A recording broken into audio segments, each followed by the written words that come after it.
Hello everyone, welcome to another edition of Geek and Dorks Reviews. I'm your host John Lorden, and today we're talking about killer legends. See, I can do creepy voice too, but I won't do it in a brain scratch. Killer Legends is a documentary I just watched. Thank you to Netflix. It's been available on there for a while. As a matter of fact, if I recall correctly, I watched it several months ago, but I didn't think that I could do a review on it. That was before I was doing these kind of mystery documentary reviews. But I rewatched it again today, which is saying something in itself. It's, some of these documentaries are kind of hard to get through, a little difficult, and by the time you get to the end, you almost feel like you survived them and you don't really want to go back and watch them again.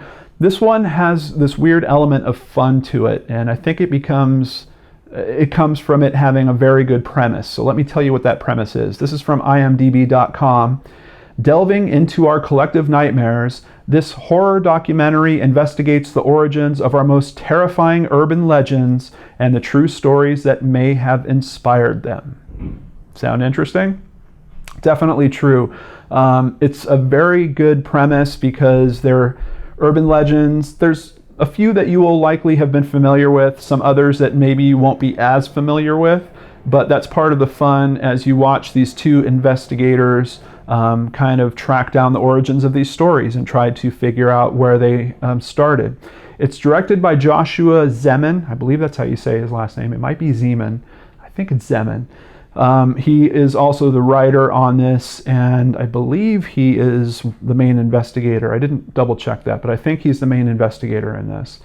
And he also did the documentary Cropsey, which is very, very good and you should really check out. And this has some clips from Cropsey, but it doesn't really go into the Cropsey story in detail. So know that if you watch this and those clips kind of grab you, you can also check out Cropsey on Netflix. And I think I have a review of that also. I'll put a link to it in the description box below.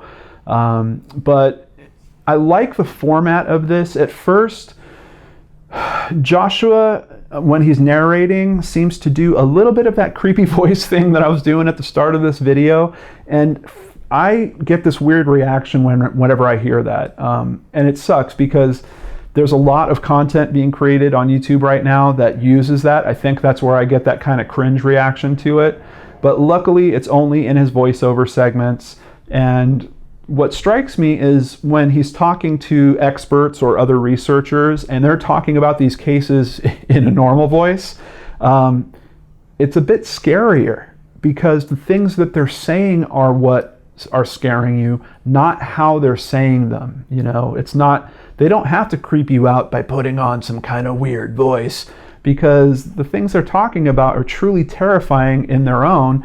And when you hear someone talking about it in a real way, in a very matter-of-fact way, that really drives home to you that, wow, this is something this person actually went through, or this is something that this person actually researched that they know is true. So the voiceover thing is, I would say, is a little tiny ding against this, but I'm still really able to enjoy it because of the premise, because you have two investigators that are considerably open-minded, looking into these legends and then trying to get to the truth of these legends and where they actually came from. And you see some really interesting trends. I don't want to really spoil it for anyone that hasn't seen it yet, but they do a segment on clowns in the Chicago area in particular, and there is just a crazy history that goes on there that really makes you think twice about, is there something weird about, is there some kind of clown demon thing going on there? It's really, really interesting. And it's cool that they don't try to oversell that either. They basically lead you down the research path, show it to you, and then they talk about it a little bit, but they really leave it up to you and your belief structure to take it wherever you want to take it from there. Some very good clips are used in this of popular movies that tie into these urban legends, and I think that that's a good hook for some people because, first of all, it's a point of familiarity where some viewers will say, oh yeah, I remember that movie. Oh, that was really based on this real occurrence. Or, oh yeah, I know about that trend in movies because I've seen a bunch of horror movies and I've recognized that. So it's a really cool way to integrate kind of big Hollywood information and give us a little point where those urban killer legends meet up with us personally. But outside of that, really, it's the stories are really interesting as they dig into them.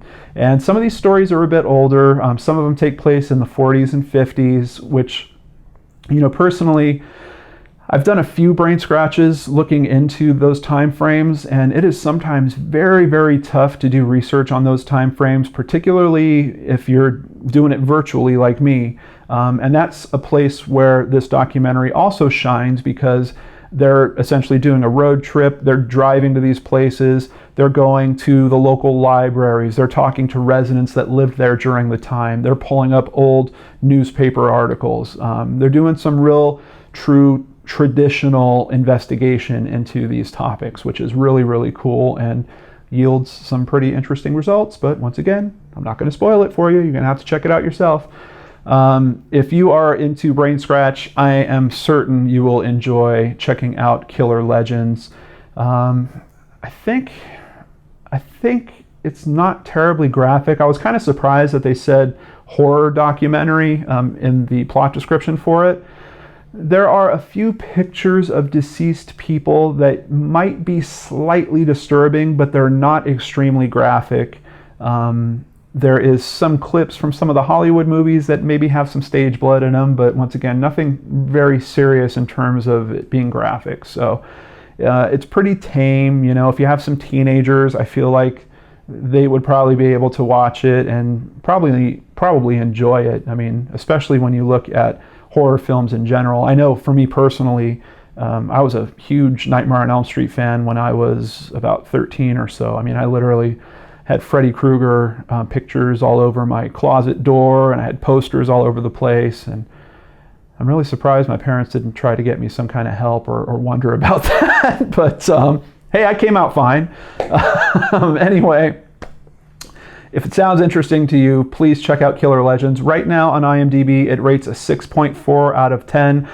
I personally give it a 7.5 out of 10. Very enjoyable. There's little I could say to knock this. Really good production values. I like that it kind of takes you on this virtual road trip with them as they're investigating these places. The researchers are likable people. Outside of that, just one little thing about when I talk into the microphone, I'm going to do it in a bit of a scary voice. But outside of that, it is all very legit feeling, and I think they do good work. So take that for what it's worth. And I hope you are having a great day. I will catch you on the next Geek and Dorks review or on the next show on the Geek and Dorks channel, whatever you check out first. Take care, everyone, and I will see you next time.